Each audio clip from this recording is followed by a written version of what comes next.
C'était à l'époque du prophète, paix et bénédiction sur lui. Un jeune homme nommé Alkama. Il était très assidu dans l'obéissance à Dieu. Par la prière, le jeûne et l'aumône. Il est tombé malade et sa maladie s'est aggravée. Alors, sa femme envoya un message au prophète Muhammad, paix et bénédiction sur lui, saying, « Mon mari est gravement malade. Alors je voulais te faire part de sa situation, ô messager de Dieu. » Alors le prophète, paix et bénédiction sur lui, a envoyé Ammar, Souhaïb et Bilal. Et il a dit, « Allez le voir et faites-lui prononcer la shahada. » Ils s'en allèrent vers lui.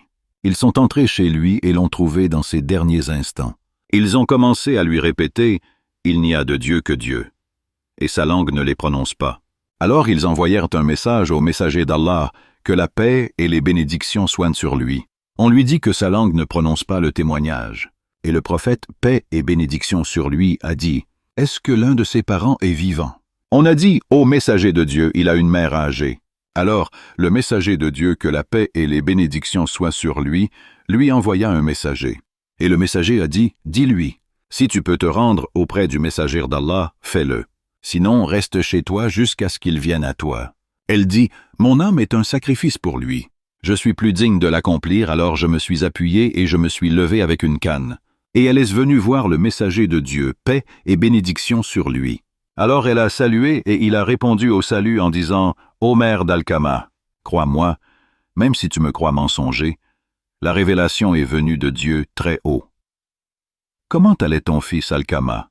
Elle a dit, « Ô messager de Dieu, beaucoup de prières, beaucoup de jeûnes, beaucoup de charité. » Le prophète Muhammad, paix et bénédiction sur lui, a dit, « Et comment vas-tu » Elle a dit, « Ô messager de Dieu, je suis en colère contre lui. » Il a dit, « Et pourquoi » Elle a dit, « Ô messager de Dieu, il influençait sa femme et me désobéissait. » Et le messager d'Allah, paix et bénédiction sur lui, a dit, « Le mécontentement de la mère d'Alkama a empêché Alkama de témoigner. » Puis il dit, « Ô Bilal, va et ramasse beaucoup de bois pour moi. » Elle a dit, « Ô messager de Dieu, que fais-tu » Il a dit, « Brûle-le avec le feu entre tes mains. » Elle a dit, « Ô messager de Dieu, mon enfant, mon cœur ne peut pas supporter que tu le brûles avec le feu entre mes mains. » Il a dit, « Ô mère de Alkama, le châtiment de Dieu est plus sévère et plus durable. Si cela te plaît que Dieu lui pardonne, alors sois satisfait de lui.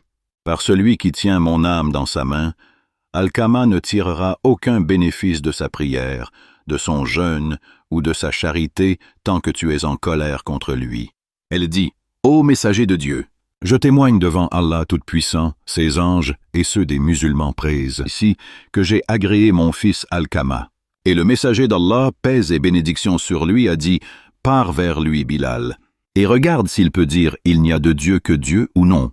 Peut-être qu'Alkama a parlé de ce qui n'était pas dans son cœur par pudeur envers moi. » Et Bilal s'est lancé.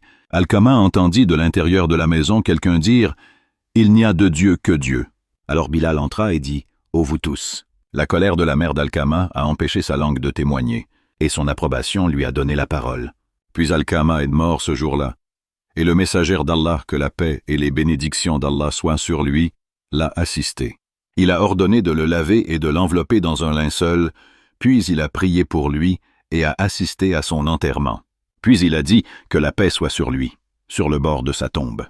Ô vous, émigrés et auxiliaires, quiconque préfère sa femme à sa mère, qu'il soit maudit par Allah, les anges et tous les gens. Allah n'acceptera ni son pardon ni sa justice à moins qu'il ne se repente auprès de Dieu Tout-Puissant, qu'il agisse bien envers elle et qu'il recherche son agrément. La satisfaction de Dieu est dans sa satisfaction et la colère de Dieu est dans sa colère. Si tu as terminé la lecture, prie pour le messager de Dieu, que la paix soit sur lui.